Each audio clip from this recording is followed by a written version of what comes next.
Hi hello ಎಲ್ರಿಗೂ ನಮಸ್ಕಾರ. Welcome to my channel. ನಾನು ನಿಮ್ಮ Uma Devadas. Today will discuss about tuberculosis, T B and ಕನ್ನಡದಲ್ಲಿ ಹೇಳೋದಾದರೆ ಕ್ಷಯ ರೋಗ ಅಂತ ಹೇಳ್ಬೋದು, ಸರಿನಾ? ದೆನ್ ಕ್ಷಯ ರೋಗ ಅಂದರೆ ಏನು, ಟ್ಯುಬರ್ಕ್ಯುಲೋಸಿಸ್ ಅಂದರೆ ಏನು? Tuberculosis contagious bacterial infection caused by mycobacterium tuberculi. ಇದು ಸಾಂಕ್ರಾಮಿಕ ರೋಗ. ಇದೊಂದು ಸಾಂಕ್ರಾಮಿಕ ರೋಗ. ಮೈಕೋಬ್ಯಾಕ್ಟೀರಿಯಂ ಟ್ಯುಬರ್ಕ್ಯುಲೈ ಅನ್ನೋ ಒಂದು ಇದರಿಂದ ವೈರಸ್ಸಿಂದ ಬರ್ತಕ್ಕಂಥ ಕಾಯಿಲೆ. ಓಕೆ, ಇದು ಸ್ಪ್ರೆಡ್ ಆಗೋದು ಕೆಮ್ಮಿದಾಗ, ನಕ್ಕಾಗ, ಸ್ತೀನ್ದಾಗ, when we sneeze, cough, laugh with the droplet. It's a airborne disease. It will spread through like cough, sneeze, laugh, okay, like this. And we'll see causes or risk factors. It is the first causes ಬಂದು tight living quarters, okay, and ಜನಸಾಂದ್ರತೆ ಇರ್ತಕ್ಕಂಥ ಪ್ರದೇಶಗಳಲ್ಲಿ ಒಂದು ರೂಮಲ್ಲಾಗಲಿ ಒಂದು ಮನೆಯಲ್ಲಾಗಲಿ ತುಂಬ ಜನ ಇದ್ದು, ಮನೆಗಳು ತುಂಬ ಚಿಕ್ಕದಾಗಿದ್ದು ಕಿರಿದಾಗಿದ್ದು, ಅತ್ಯವಶ್ಯಕವಾದಂಥ ಗಾಳಿ ಬೆಳಕು ಇಲ್ಲದೆ ಇರ್ತಕ್ಕಂಥ ಒಂದು ಇದರಲ್ಲಿ ಇದು ಬರೋ ಸಾಧ್ಯತೆ ಇರುತ್ತೆ. ದೆನ್ ರೆಫ್ಯೂಜೀಸ್ ಅಂದರೆ ವಲಸಿಗರು. ಆ್ಯಂಡ್ ಬಿಲೋ ಪಾವರ್ಟಿ ಲೆವೆಲ್, ಬಡತನಕ್ಕಿಂತ ಕೆಳಮಟ್ಟದಲ್ಲಿ ಇರತಕ್ಕಂಥ ಒಂದು ಜನತೆಯಲ್ಲೂ ಸಹ ಇದನ್ನು ಕಾಣ್ಬೋದು. ಇಮ್ಯೂನ್ ಸಿಸ್ಟಮ್, ನಮ್ಮ ರೋಗ ನಿರೋಧಕ ಶಕ್ತಿ ಕಡಿಮೆ ಇರ್ತಕ್ಕಂಥ ಒಂದು ವ್ಯಕ್ತಿಗಳಲ್ಲಿ ಸಹ ಇದನ್ನು ಕಾಣ್ಬೋದು. And substance abuse, some of them they are using long time some medicines or these things. They will get like HIV patients ಆಗಿರ್ಬೋದು, anybody they are using like some because of their immune system ಕಡಿಮೆ ಇರೋದ್ರಿಂದ ಅವ್ರಿಗೆ ಬರ್ತಕ್ಕಂಥ ಸಾಧ್ಯತೆ ಸಹ ಹೆಚ್ಚಿದೆ. Then kids below 5 years, 5 ವರ್ಷಕ್ಕಿಂತ ಕೆಳಗಿರೋ ಮಕ್ಕಳಿಗೆ ಬರ್ತಕ್ಕಂಥ ಚಾನ್ಸಸ್ ಸಹ ತುಂಬ ಇದೆ. Okay, then will see the signs and symptoms. ಈ ರೋಗದ ಗುಣಲಕ್ಷಣಗಳನ್ನು ತಿಳ್ಕೊಳ್ಳೋಣ. ಆ್ಯಂಡ್ ಫಸ್ಟ್ ಬಂದು ಕಾಫ್, ಕೆಮ್ಮು.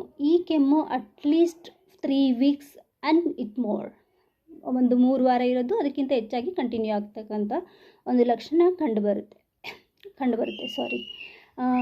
Coughing with blood, when they cough they spit out the blood also. ಕೆಮ್ಮಿದಾಗ ರಕ್ತ ಬರ್ತಕ್ಕಂಥದ್ದು.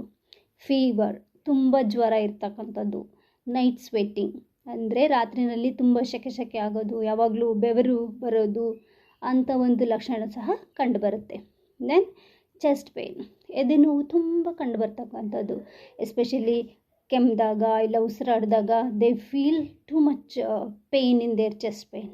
Okay, then loss of weight, ಅನಿರೀಕ್ಷಿತವಾದ ತೂಕ ಕಡಿಮೆ ಆಗೋದು.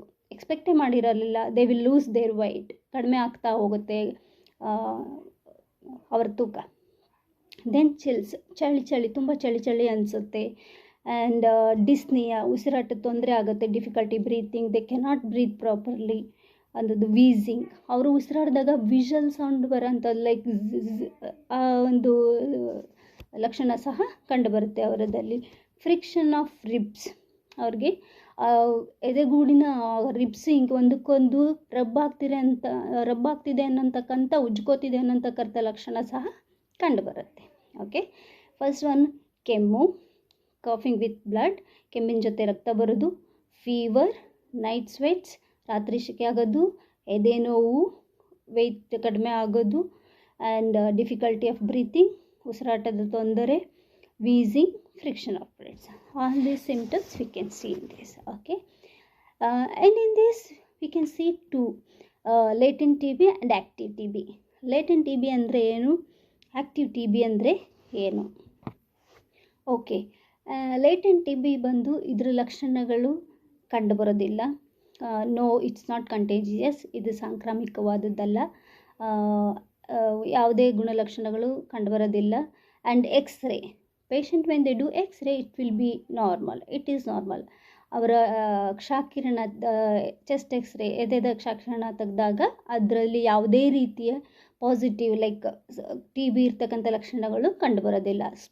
ಸ್ಪೂಟಮ್ ಬ್ಲಡ್ ಟೆಸ್ಟ್ ಮಾಡಿದಾಗ ಸಹ, ಕಫ ಪರೀಕ್ಷೆ ಮಾಡಿದಾಗ ಸಹ ಯಾವುದೇ ಒಂದು ರಿಸಲ್ಟು, ಟಿ ಬಿ ಇರ್ತಕ್ಕಂಥ ರಿಸಲ್ಟು ಕಂಡುಬರೋದಿಲ್ಲ. Then PPD, PPD skin test ಅಂತ ಹೇಳ್ತಾರೆ, ಮೊಂಟೆಕ್ಸ್ ಟೆಸ್ಟ್ ಅಂತ ಹೇಳ್ತಾರೆ, ಟ್ಯೂಬರ್ಕ್ಯುಲೋಸಿಸ್ ಟೆಸ್ಟ್ ಅಂತ ಹೇಳ್ತಾರೆ, ಸೇಮ್ ಅದು. Then they will do that one. Okay, latent ಇದರಲ್ಲಿ ನೋ, ಇಟ್ಸ್ ನಾಟ್ ಸಾಂಕ್ರಾಮಿಕ ರೋಗ, ಇದು ಸೈನ್ಸ್ ಆ್ಯಂಡ್ ಸಿಂಟಮ್ಸ್ ಕಂಡುಬರೋದಿಲ್ಲ. ಸ್ಪೂಟಮ್ ಟೆಸ್ಟಲ್ಲಿ ಕಫ ಪರೀಕ್ಷೆ ಮಾಡಿದಾಗ ಯಾವುದೇ ಪಾಸಿಟಿವಿಟಿ ಕಂಡುಬರೋದಿಲ್ಲ. ಎಕ್ಸ್ರೇನಲ್ಲಿ ಸಹ ಪಾಸಿಟಿವಿಟಿ ಕಂಡುಬರೋದಿಲ್ಲ. Non contagious, non symptomatic, normal X-ray, normal sputum, normal PPD. Okay, sorry, X-ray will be normal, but when they do PPD only, they will come to know it is positive. Okay, and it's need treatment test, not necessarily they can isolate themselves, and to be precaution like airborne precautions. The patient is wearing mask and others is wearing a N95 mask. All the things like they should maintain. And according to CDC, 5 to 10% they will convert active TB. ಅದು ಸಾಂಕ್ರಾಮಿಕ ಒಂದು 5 to 10% CDC ಪ್ರಕಾರ active TB ಆಗಿ convert ಆಗುತ್ತೆ. Okay, then will see the active TB ನಾವು. Active TB ಬಂದು it's contagious. Okay, it is contagious, it shows the signs and symptoms. X-ray will be positive, sputum will be positive, and PPD will be also positive. Okay, ಇದು ಸಾಂಕ್ರಾಮಿಕ ರೋಗ ಲಕ್ಷಣಗಳು ಕಂಡುಬರುತ್ತೆ. X-ray positive ತೋರಿಸುತ್ತೆ, TB ಇರ್ತಕ್ಕಂಥದ್ದು. Sputum also positive and PPD also.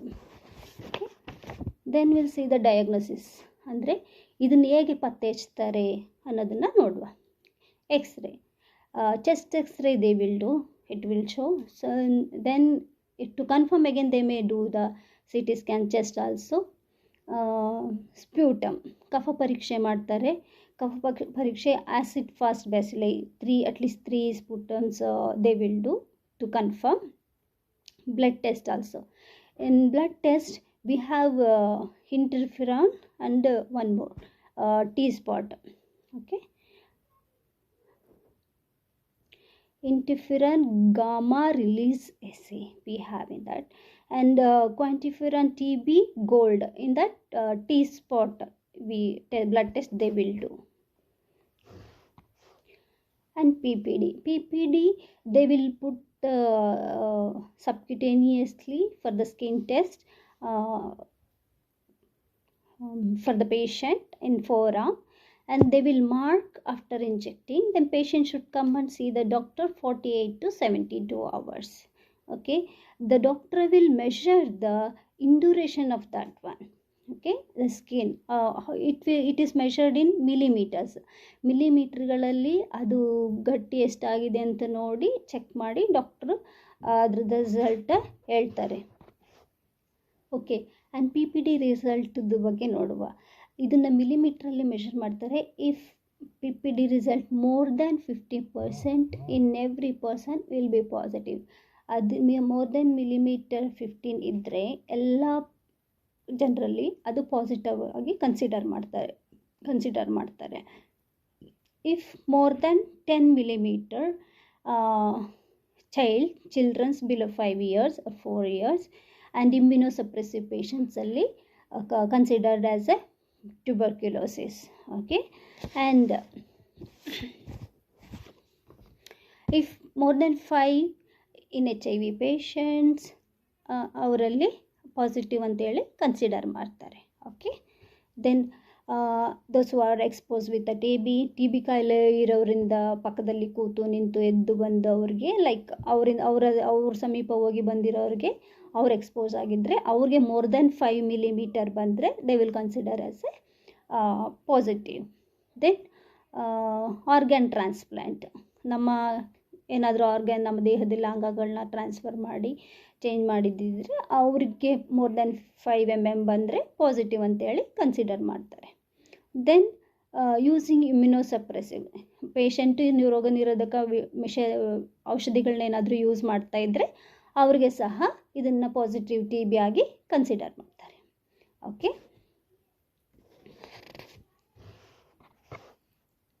Okay, ಇನ್ನು nursing ಇಂಟರ್ವೆನ್ಷನ್ಸನ್ನು ನೋಡುವ. Patient ಬಂದು ಸ್ಟ್ಯಾಂಡರ್ಡ್ ಪ್ರಿಕಾಷನ್ಸ್ನ ಯೂಸ್ ಮಾಡಬೇಕು. Like nurses or somebody they should use N95 mask.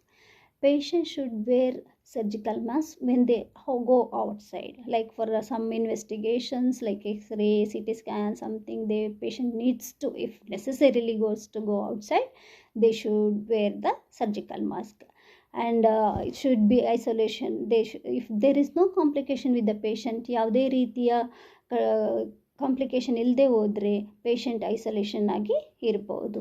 Then patient public ಪ್ಲೇಸಸ್ಗೆ ಹೋಗೋದಾಗಲಿ, ವಿಸಿಟರ್ಸ್ನ ನೋಡೋಕೆ ಹೋಗೋದಾಗಲಿ ಮಾಡಬಾರ್ದು.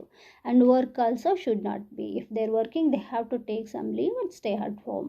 And separate room should be provided for them. Okay. And after 3 consecutive negative tests, only patient can resume to work, we can go, and they should be on DOT, direct observation therapy ನಲ್ಲಿ ಇರಬೇಕಾಗಿ ಬರುತ್ತೆ. And medicine treatment ನೋಡುವ. ಈ patient at least 6 month treatment ತೊಗೋಬೇಕಾಗಿ ಬರುತ್ತೆ. ಆಮೇಲೆ continuously they should check again, regular follow up with the doctor. Then they have to follow precautions. Okay. Medication bandu, there are 4 rifampicin, isoniazid, pyrazinamide and ethambutol. Okay, first one rifampicin nodva. Okay, idu bactericidal active. Then side effects bandu, patient may have orange or red tears or urine. Okay. So if it comes in red or tears, it's okay, it's normal. And okay, each patient should wear glass because discoloration of the tears, they may get again infection, so they have to wear glasses, not lens. Okay. Then oral contraceptives are ineffective. ಕುಟುಂಬ ನಿಯಂತ್ರಣಕ್ಕೆ ತಗೊಳ್ತಕ್ಕಂಥ pills ಏನಿದೆ ಅದು ಇದರಲ್ಲಿ work ಆಗೋದಿಲ್ಲ. ಅದು active ಆಗಿ ಕೆಲಸ ಮಾಡೋದನ್ನು ಇದು ಸ್ಟಾಪ್ ಮಾಡುತ್ತೆ. ಸೊ ಅವರು ಅದರ ಕುಟುಂಬ ನಿಯಂತ್ರಣಗಳನ್ನು ಯೂಸ್ ಮಾಡಬೇಕಾಗಿ ಬರುತ್ತೆ. Okay. Monitor jaundice, any discoloration of the sclera, ಅದನ್ನೆಲ್ಲ ಅಬ್ಸರ್ವ್ ಮಾಡಿ ಡಾಕ್ಟ್ರಿಗೆ ಇನ್ಫಾರ್ಮ್ ಮಾಡಬೇಕಾಗಿ ಬರುತ್ತೆ. Okay. And isoniazid, this interfere with absorption of vitamin B6. Okay, vitamin B6 ನಮ್ಮ ಮೈಲಾನ್ ಶೀತ್, ನ್ಯೂರಾನಲ್ಲಿರೋ ಮೈಲಾನ್ ಶೀತ್ ಫಾರ್ಮ್ ಆಗಲಿಕ್ಕೆ ಯೂಸ್ ಆಗುತ್ತೆ. ಸೊ ಅದರ ಒಂದು ವರ್ಕ್ನ ಇಟ್ ಸ್ಟಾಪ್ಸ್. ವಿಟಮಿನ್ ಬಿ ಇದ್ದರೆ they will be low, then it will be problem for that. So patient should have at least 10 to 25 mg per day vitamin B6 thiamine. Okay. Then neuropathy, the patient should report to the doctor, like ಕಾಲು ಜುಮ್ ಬರೋದು, numbness, tingling and ataxia, unable to walk ಅಂತ ಲಕ್ಷಣಗಳು ಕಂಡು ಬಂದಲ್ಲಿ ಡಾಕ್ಟ್ರಿಗೆ inform ಮಾಡ್ತಕ್ಕಂಥದ್ದು. And it's hepatotoxicity also. It is very badly affect the liver, so they should inform any jaundice, skin color change, sclera color change, anything idre they should inform the doctor. Okay. It will increase the liver enzymes also. Then last one, pyrazinamide. It is also a bactericidal effect, and side effects bandu, it may increases the uric acid level, so patient need to take uric acid treatment. Gout may develop with the gout for patients. Okay. Ethambutol bandu also bactericidal, and side effect bandu, patient may feel blurred vision, they have to have regular checkup with the eye ophthalmologist. All the things they should do, they should check any changes, blurred vision for the eye. Okay, this is the thing. Thank you. If you like, please do like, share and subscribe. Thank you so much.